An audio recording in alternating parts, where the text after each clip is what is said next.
Hi hello friends, എല്ലാ കൂട്ടർക്കും നമ്മുടെ പുതിയൊരു റിവ്യൂയിലേക്ക് സ്വാഗതം കേട്ടോ. അങ്ങനെ നമ്മുടെ പ്രജിതാമ്മക്ക് ഒട്ടും തന്നെ സുഖമില്ല, ആകെ വയ്യാത്തൊരവസ്ഥയിലാണ്. ആ സമയത്താണ് നമ്മുടെ കുഞ്ഞിരാമ മേനോൻ മരിച്ച കാര്യവും കൂടി പ്രജിതാമ്മ അറിയുന്നത് കേട്ടോ.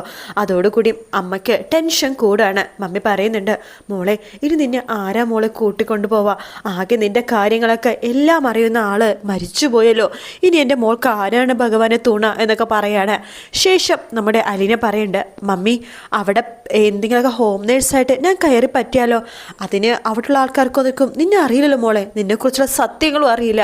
ഞാനും കൂടി മരിച്ചു കഴിഞ്ഞാൽ ഈ ലോകത്ത് നിന്ന് ഈ സത്യം പറയാൻ ആരും ഉണ്ടാവില്ല, ആകെ സത്യം പറയാനുണ്ടായിരുന്ന ആളാണ് മരിച്ചുപോയത്. കുഞ്ഞിരാമമേനോ ഞാൻ ഒരിക്കലും വിചാരിച്ചില്ല എന്നെക്കാളും മുമ്പ് അദ്ദേഹം മരിക്കുവാന്ന് എന്നൊക്കെ പറഞ്ഞിട്ട് പ്രജിതാമ്മ ആകെ ഒരു ശ്വാസം എടുക്കുകയാണ്. ഇങ്ങനെ ശ്വാസം മുട്ടിങ്ങനെ ശ്വാസം എടുക്കുമ്പോഴേക്കും നമ്മുടെ അതിൽ മമ്മി മമ്മി മമ്മി എന്നൊക്കെ പറഞ്ഞ് ഇങ്ങനെ വിളിക്കുന്നൊക്കെ ഉണ്ട് കേട്ടോ. അതേസമയം നമ്മുടെ മനു ആണെങ്കിൽ ബാംഗ്ലൂരിൽ നിന്ന് മുത്തശ്ശൻ്റെ വിവരം അറിഞ്ഞിട്ട് വരുവാണ്. റോഡൊക്കെ ഭയങ്കര ബ്ലോക്കാട്ടോ. കാരണം ശങ്കരമേനോന്ന് പറയണത് കുഞ്ഞിരാമമേനോന്ന് പറയുന്നത് അത്ര ഫേമസ് ആയിട്ടുള്ള ആ നാട്ടിലെ തന്നെ ഏറ്റവും ഫേമസ് ആയിട്ടുള്ള ആളാണ്. അപ്പം അദ്ദേഹത്തിനൊക്കെ അവസാനമായിട്ട് കാണാൻ വേണ്ടി ആൾക്കാരുടെ ആ ഒരു തിരക്കും തിക്കും കാരണം മനുവിന് പോലും വീട്ടിലേക്ക് കടക്കാൻ പറ്റുന്നില്ല. അങ്ങനെ മനു വീട്ടിലേക്ക് വരുന്നുണ്ട്. വീട്ടിലേക്ക് വരുന്ന മനു ആകെ അന്താളിച്ച് പോവാണ്. ഇപ്പോൾ കഴിഞ്ഞ പ്രാവശ്യം ബാംഗ്ലൂർക്ക് പോയപ്പോൾ മുത്തശ്ശൻ സംസാരിച്ചിട്ടുണ്ടായിരുന്നു. മുത്തശ്ശൻ കുറേ കാര്യങ്ങളൊക്കെ പറഞ്ഞിട്ടുണ്ടായിരുന്നു, തൻ്റെ കൈകളിൽ പിടിച്ചിട്ടുണ്ടായിരുന്നു. പക്ഷെ ഇപ്പം മുത്തശ്ശൻ അനക്കമില്ലാതെ കിടക്കുവാണ്. അത് കണ്ട് മനു പൊട്ടിക്കരയാണ്. മുത്തശ്ശൻ്റെ അതായത് ആ ഒരു അനക്കമില്ലാത്ത ശരീരത്തിന് തൊട്ടടുത്തിരുന്ന് മനു പൊട്ടിക്കരയുന്നുണ്ട്. അത് കാണുമ്പോൾ എല്ലാവർക്കും ഭയങ്കര വിഷമം തോന്നുന്നുണ്ട് കേട്ടോ. അങ്ങനെ ബന്ധുക്കളും അതുപോലെ തന്നെ സുഹൃത്തുക്കളും നാട്ടുകാരൊക്കെ വരുന്നുണ്ട് കുഞ്ഞിരാമ മേനോനെ അടക്കം ചെയ്യാനായിട്ട്. അതേസമയം നമ്മുടെ പ്രജിതമ്മയ്ക്കാണെങ്കിൽ ആകെ ഒരു നമ്മുടെ അലീനയുടെ കാര്യം എടുത്തിട്ട് ആകെ ഒരു വിഷമവും ഒരു വെപ്രാളവും ഒക്കെ കേട്ടോ. അങ്ങനെ പെട്ടെന്ന് മമ്മിക്ക് ശ്വാസമുട്ടൽ കൂടുവാണ്. ശ്വാസം എടുക്കുന്നതിൻ്റെ അളവ് വല്ലാതെ അങ്ങോട്ട് കുറഞ്ഞു വരുന്നുണ്ട്. പെട്ടെന്ന് ശ്വാസം എടുക്കാൻ പറ്റാത്ത ഒരു അവസ്ഥ ആവാണ്. പെട്ടെന്ന് തന്നെ അലീന ഓടി വരുന്നുണ്ട്. മമ്മി മമ്മി എന്ന് വിളിച്ച് വരുമ്പോഴേക്കും പ്രജിതമ്മ പറയുന്നുണ്ട്, മോളെ നീ എൻ്റെ സ്വന്തം മോൾ തന്നെയാണ്. ഞാൻ പലപ്പോഴും വിചാരിച്ചിട്ടുണ്ട് നീ എൻ്റെ വയറ്റിൽ പിറന്നില്ലല്ലോ എന്നാലോചിച്ചിട്ട് ഞാൻ വിഷമിച്ചിട്ട് പോലും ഉണ്ട്. മോളെ എനിക്കിപ്പോൾ പോവാൻ സമയമായി, എനിക്ക് ആകെ വിഷമം മാത്രമേ ഉള്ളൂ. സന്തോഷത്തോടെ ഈ ലോകത്തുനിന്ന് വിട പറയാമെന്ന് വിചാരിച്ചതാണ് ഞാൻ. പക്ഷേ ഇനി അത് നടക്കുമെന്ന് തോന്നുന്നില്ല. എൻ്റെ മോളെ ആരുടെ കൈകളിൽ ഏൽപ്പിക്കാൻ എനിക്ക് പറ്റിയില്ലല്ലോ നാഥ എന്നൊക്കെ പറയാണ്.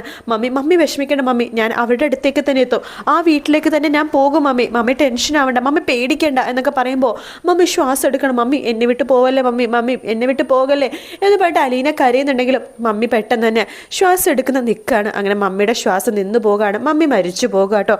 അലീന ആകെ പൊട്ടിക്കരയാണ്. അപ്പോൾ ഈ വിവരം ഓർഫനേജിൽ നിന്ന് എല്ലാവരെയും വിളിച്ച് പറയുന്നുണ്ട്. അതായത് അവിടെ നിന്ന് ഒരുപാട് പേര് പല ഓർഫനേജിലാക്കിയിട്ടുണ്ടല്ലോ. രേവതീനെയും അതുപോലെ തന്നെ ചിന്നു നിൽക്കുന്ന ഓർഫനേജ് എല്ലായിടത്തും വിളിച്ച് പറയുന്നുണ്ട്. അങ്ങനെ മമ്മീനെ അവസാനമായിട്ട് കാണാനായിട്ട് നമ്മുടെ രേവതിക്കും പോകണമെന്നുണ്ട്. അപ്പോൾ രേവതി ഇങ്ങനെ നമ്മുടെ ഗ്രേസി അമ്മയടുത്ത് പറയുന്നുണ്ട്, അത് മമ്മി പോയി, എനിക്ക് മമ്മീനെ ഒന്ന് കാണണം. നീ അവിടെ നിന്ന് വന്നേലേ ഉള്ളൂ, ഇത്ര പെട്ടെന്ന് അവിടെ പോകാൻ ചെയ്ത് ഇനിയിപ്പോൾ അവിടെ കൊണ്ടുപോകാനേ ആരും ഇല്ലല്ലോ. സാരില്ല, അവിടെ നിന്ന് ബസ് കയറി പോയിക്കണം. ശരി പോയിട്ട് വാ എന്ന് ഗ്രേസിയും പറയാണ്. അങ്ങനെ അവസാനമായിട്ട് മമ്മീനെ കാണാൻ വേണ്ടി രേവതിയും പോകുന്നുണ്ട്. അങ്ങനെ എല്ലാവരും കൂടുന്നുണ്ട്. മമ്മീനെ അടക്കം ചെയ്യേണ്ട സമയത്ത് എല്ലാവരും അവിടെ വരുവാട്ടോ. അലീനയും അതുപോലെ തന്നെ രേവതിയും പരസ്പരം കെട്ടിപ്പിടിച്ച് മമ്മിക്ക് അവസാന യാത്രാമൊഴി കൊടുക്കുകയാണ്. അപ്പോൾ അങ്ങനത്തെ ഭാഗമാണ് നമ്മൾ ഇന്നത്തെ എപ്പിസോഡിൽ കാണാൻ പോകുന്നത്. പക്ഷേ ഇതിൻ്റെ വീക്കെൻഡ് പ്രൊമോ വന്നിട്ടുണ്ട്. അതിൽ കാണിക്കണ എന്താണെന്ന് വെച്ചാൽ നമ്മുടെ അലീന നമ്മുടെ വൈജയന്തിയുടെ വീട്ടിലേക്ക് പോകുവാട്ടോ. അപ്പോൾ തൻ്റെ അമ്മേനെ ആദ്യമായിട്ട് കാണുകയാണ് അലീന. ആ ഒരു എക്സൈറ്റ്മെൻറ്റ് നമ്മുടെ അലീനൊക്കെ ഉണ്ട്. അപ്പം അലീന ആദ്യമായിട്ട് ആ വീട്ടിൽ ചെല്ലുമ്പോൾ നമ്മുടെ വൈജയന്തി അവിടെ ഉണ്ടാവില്ല. അലീന അവിടുത്തെ റൂമിലൊക്കെ ഇങ്ങനെ ഇരിക്കുകയായിരിക്കും. അപ്പോൾ ബാക്കിയുള്ളവരെയൊക്കെ കാണുന്നുണ്ട്, തൻ്റെ അനിയത്തിമാരെ അനിയന്മാരെ, തൻ്റെ ഇപ്പോഴത്തെ അച്ഛന്, അതുപോലെ തന്നെ അവിടുത്തെ മുത്തശ്ശീനെ, അതായത് മുത്തശ്ശൻ മാത്രമേ മരിച്ചിട്ടുള്ളൂ, മുത്തശ്ശി ഉണ്ടല്ലോ കൈയൊടിഞ്ഞ് ഇരിക്കുകയാണല്ലോ, മുത്തശ്ശീനെ കാണുന്നുണ്ട്. മുത്തശ്ശിക്ക് എന്തോ അലീനെ കാണുമ്പോൾ തന്നെ വല്ലാത്തൊരു സന്തോഷം തോന്നുകയാണ്. കാരണം എവിടെയൊക്കെ വൈജയന്തി ചെറുപ്പത്തിലിരുന്നത് എങ്ങനെയാണോ അതുപോലെ തന്നെയാണ് നമ്മുടെ അലീന ഇരിക്കുന്നത് കേട്ടോ. അത് നമ്മുടെ അടുത്ത് പറയണമെന്നില്ല, പക്ഷെ അവർക്ക് പരസ്പരം അങ്ങനെ തോന്നുകയൊക്കെ ചെയ്യും. അങ്ങനെ അലീനെ കാണുമ്പോൾ തന്നെ നമ്മുടെ മുത്തശ്ശിക്ക് ആദ്യ കാഴ്ച തന്നെ ഒരുപാട് ഇഷ്ടമാവും കേട്ടോ.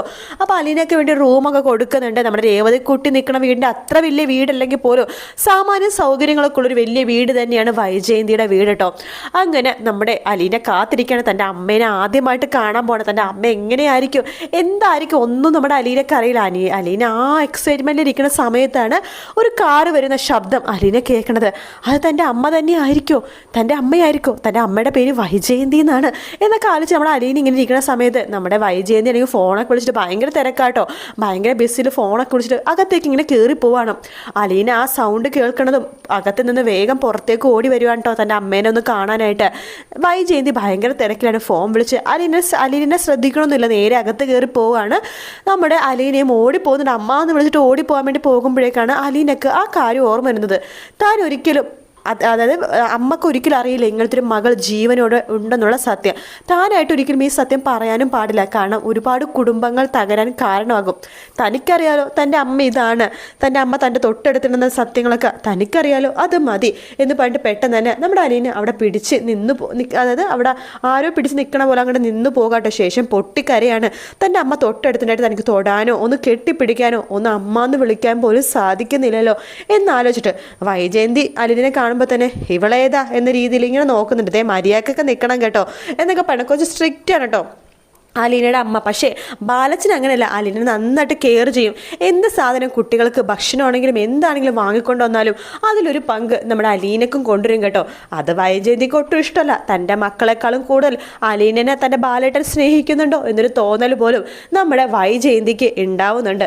വൈജയന്തി അത് ബാലേട്ടനോട് പറയുന്നുണ്ട്, ബാലേട്ട ഞാനൊരു കാര്യം പറഞ്ഞേക്കാം, അവളെ ജസ്റ്റ് ഇവിടുത്തെ ഹോം നേഴ്സാണ്, അവൾ ആ സ്ഥാനത്ത് കണ്ടാൽ മതി, എല്ലാവരുടെ അടുത്ത് തലയെ വെക്കാൻ നിൽക്കുമൊന്നും വേണ്ട, പിന്നെ ഇവിടുത്തെ വീട്ടുകാരിയാകും അവൾ എന്നൊക്കെ പറയാണ്. അപ്പോൾ ബാലചന്ദ്രൻ പറയണ്ടേ, നീ എന്താ വൈജയന്തി ഇങ്ങനെ, അവളും നമ്മുടെ മക്കളുടെ അതേ പ്രായമല്ലേ ഉള്ളൂ, അല്ലെങ്കിൽ നമ്മുടെ മക്കളെക്കാളും 1-2 വയസ്സ് മൂത്തതാണ് അവൾ.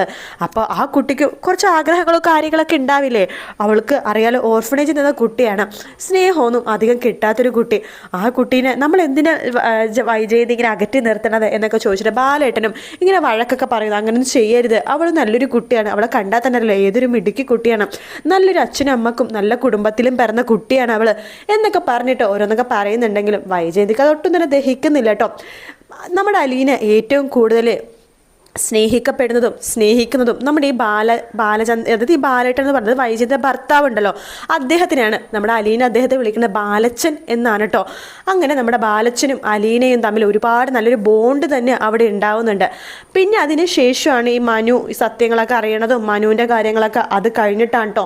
ഇന്നത്തെ എപ്പിസോഡ് പതിവ് പോലെ തന്നെ ഡിലേ ആണ്. അത് വേറൊന്നുമല്ല, നമ്മുടെ എപ്പിസോഡ് ടി വിയിൽ തന്നെ കണ്ട് സപ്പോർട്ട് ചെയ്യാൻ വേണ്ടിയിട്ടാണ്, റേറ്റിങ്ങും കാര്യങ്ങളൊക്കെ നോക്കാൻ വേണ്ടിയിട്ടാണ്. ഞാനിപ്പോൾ പറഞ്ഞത് ഇതിൻ്റെ വീക്കെൻഡ് പ്രൊമോ വന്നിട്ടുണ്ടായിരുന്നു. ആ വീക്കെൻഡ് പ്രൊമോയുടെ അടിസ്ഥാനത്തിൽ പറഞ്ഞ റിവ്യൂ ആട്ടോ ഇത്. നിങ്ങൾക്ക് ഈ റിവ്യൂ ഇഷ്ടപ്പെടുകയാണെങ്കിൽ ലൈക്ക് ചെയ്യാനും അതുപോലെ തന്നെ സബ്സ്ക്രൈബ് ചെയ്ത് കമൻറ്റ് ചെയ്യാനും മറക്കല്ലേ. ഈ സീരിയലിൻ്റെ എല്ലാ അപ്ഡേറ്റും അറിയാൻ വേണ്ടി ചാനലൊന്ന് സബ്സ്ക്രൈബ് ചെയ്ത് സപ്പോർട്ട് ചെയ്യണേ. അത് മാത്രമല്ല, നിങ്ങൾക്ക് ഈ സീരിയലിൽ ഇതുവരെ കണ്ടതിൽ ഏറ്റവും ഇഷ്ടപ്പെട്ട കഥാപാത്രം ആരാണെന്നുള്ളതും താഴത്തൊന്ന് കമൻറ്റ് ചെയ്യണം, ജസ്റ്റ് ഒന്ന് അറിഞ്ഞിരിക്കാൻ വേണ്ടി മാത്രമാണ്. അപ്പോൾ വീഡിയോ ഇഷ്ടപ്പെടുകയാണെങ്കിൽ ലൈക്ക് ചെയ്യുക, സബ്സ്ക്രൈബ് ചെയ്യുക, കമൻറ്റ് ചെയ്യുക. മറ്റൊരു വീഡിയോ ആയിട്ട് വീണ്ടും കാണാം ഫ്രണ്ട്സ്. എല്ലാവർക്കും ടേക്ക് കെയർ, ബൈ ബൈ.